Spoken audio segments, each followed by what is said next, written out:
इन दिनों कोरोना के इन्फेक्शन में इंडिया में बहुत सारे मेडिसिन डॉक्टर प्रिस्क्राइब कर रहे हैं। डिपेंड ऑन आपको कौन सा सिम्टम्स है और आप हॉस्पिटलाइज है या होम आइसोलेट है। यहाँ पे सारे होम एलोपैथिक दवाई जैसे फेविपिराविर, जैसे रेमडेसिविर, जैसे ऑगमेंटिन, डॉक्सीसाइक्लिन, बैंडिज जो आइवरमेक्टिन होता है, या फिर B complex, vitamin C, zinc, ऐसे मेडिसिन ऑलरेडी स्टार्ट है। लेकिन इसमें मोस्टली इस ये जो नया म्यूटेशन है कोरोना का जो इंडिया में, तो यहाँ पे सबसे अलग बात इसमें क्या है, तो वो डायरेक्टली रिस्पिरेटरी सेंटर पे एक्शन करता है। तो इसकी वजह से SpO2 जो आपकी ऑक्सीजन की लेवल है ब्लड की, तो वो कम घटती जाती है, कम होती जाती है। तो इसकी वजह से ज़्यादा ऑक्सीजन लोगों को लगता है जो ऑक्सीजन लेवल से जूझ रहे हैं, मतलब जिसका लेवल 94 से कम है वो हॉस्पिटलाइज हो रहे हैं, 90 से या 80 से भी कम है उनको तो हमें ऑक्सीजन सिलेंडर लगता ही है हम कंपलसरी। तो यहाँ पे ऑक्सीजन सिलेंडर की फिर से कमियाँ हो गई क्योंकि डिमांड ज़्यादा थी, तो इसकी वजह से।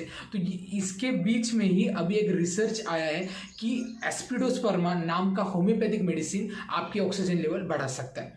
तो इसके बारे में आज हम इस वीडियो में जानेंगे।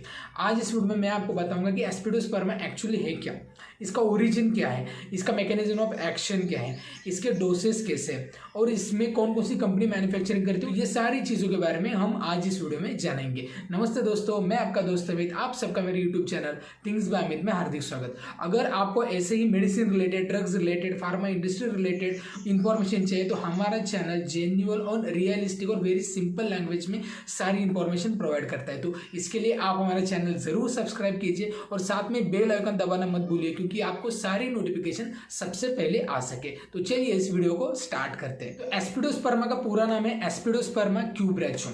इसको डिजिटलिस ऑफ लंग बोला गया मत क्योंकि लंग्स की जो भी बीमारी है, टॉक्सिन जो है वो सारे निकालने में ये सक्सेसफुल रहा है। Lungs related, asthma related, respiratory centres related जो भी इन्फेक्शन है वो ये क्योर करता है। एपोसाइनस है इसकी फैमिली है, 1824 में ये इन्वेंट हुआ है और ये मोस्टली कल्टिवेट हुआ है। ये फ्लावरिंग ट्री है, फ्लावरिंग प्लांट एक्चुअली। तो ये Mexico, West Indies, south and north America यहाँ पे ये कल्टिवेट होता है। तो ये इसका मैकेनिज्म ऑफ एक्शन क्या है, तो ये एक्चुअली ऑक्सीडेशन, ब्लड का जो ऑक्सीडेशन है वो बढ़ाता है, एक्सक्रीशन ऑफ कार्बोनिक एसिड। इसकी वजह से स्टिम्युलेट करता है रिस्पिरेटरी सेंटर को, और रिस्पिरेटरी सेंटर जब स्टिम्युलेट होता है वो बाहरी मात्रा में ऑक्सीजन रिलीज होता है।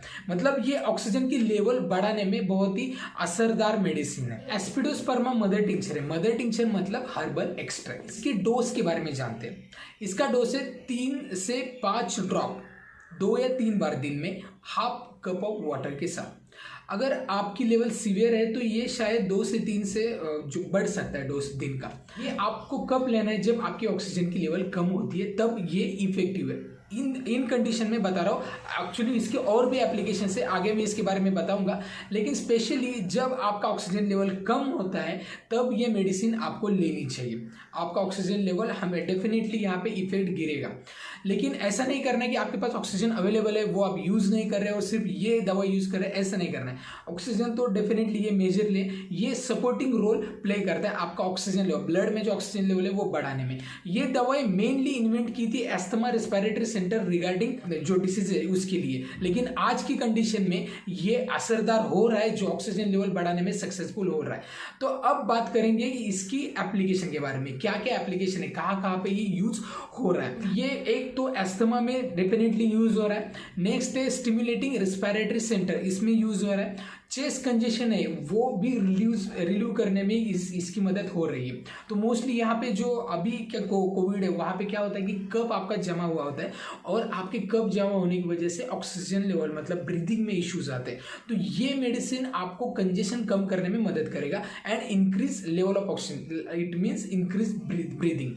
और एक डिसीज में ये यूज होता है pulmonary stenosis, it means obstruction of blood from right ventricle to pulmonary artery. Next thrombosis of pulmonary artery, मतलब जो ब्लड्स के क्लॉटिंग होते हैं यहाँ पे ये यूज होता है ये कम करने में। पल्मोनरी आर्टरी क्या करती है, तो it carries deoxygenated blood from right ventricle to the lungs. और एक बात, ये यूरेमिक डिस्पोनिया में भी यूज होता है। तो ये इसके इंडिकेशन हो गए।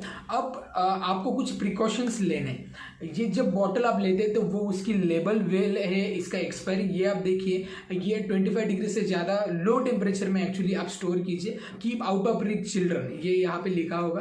और उसके बाद इसके अब बात करेंगे कि कौन कौन से मैन्युफैक्चरर है इंडिया में ये दवाई सप्लाई करने में। तो पहले डॉक्टर रेकवर, SBL, श्वाबे एंड बीज है। एक्चुअली होम्योपैथिक में एलोपैथिक जैसा नहीं रहता, जो कि एक मोलिक्यूल है, इसके अलग अलग ब्रांड नेम से, ऐसा नहीं है। एस्पिडोस्पर्मा मतलब वही नाम आएगा, एस्पिडोस्पर्मा, कंपनी अलग अलग होगी क्योंकि जो मदर टिंचर है वो वही नाम से थे, जस्ट लाइक नक्सोमिका, बर्बेरिस एक्वाफोलियम, ये जो मदर टिंचर है ये हर एक कंपनी बनाती है, लेकिन इसके सिर्फ कंपनी नाम वही रहेगा, कंपनी मैन्युफैक्चरर अलग रहेगा। तो आई थिंक ये सारी इंफॉर्मेशन आपको अच्छी तरीके से समझ में आ गई होगी। तब आप ऑक्सीजन लेवल कम है तो डेफिनेटली ये डॉक्टर से कंसल्ट करके दवाई ले सकते हैं। एज अ फार्मासिस्ट जब मेडिकल स्टोर में बहुत सारे लोग आते हैं कि इसकी जानकारी दी तो मैं देता हूँ, लेकिन इस चैनल थ्रू आपको भी इंफॉर्मेशन मिल सके, यही कोशिश थी इस वीडियो बनाने की। तो आज की इस वीडियो में इतना ही। वीडियो अच्छा लगता है, वीडियो का कंटेंट अच्छा लगता है तो वीडियो को लाइक कीजिए, चैनल को सब्सक्राइब करना बिल्कुल मत भूलिए और ढेर सारे लोगों तक ये वीडियो शेयर कीजिए, क्योंकि इंफॉर्मेशन शेयर हो जाएगी, नॉलेज शेयर हो जाएगा, तो किसी न किसी को तो इसकी मदद डेफिनेटली हो जाएगी। तो इस वीडियो में इतना ही, मिलते हैं नेक्स्ट वीडियो में, तब तक बी हेल्दी, बी हैप्पी।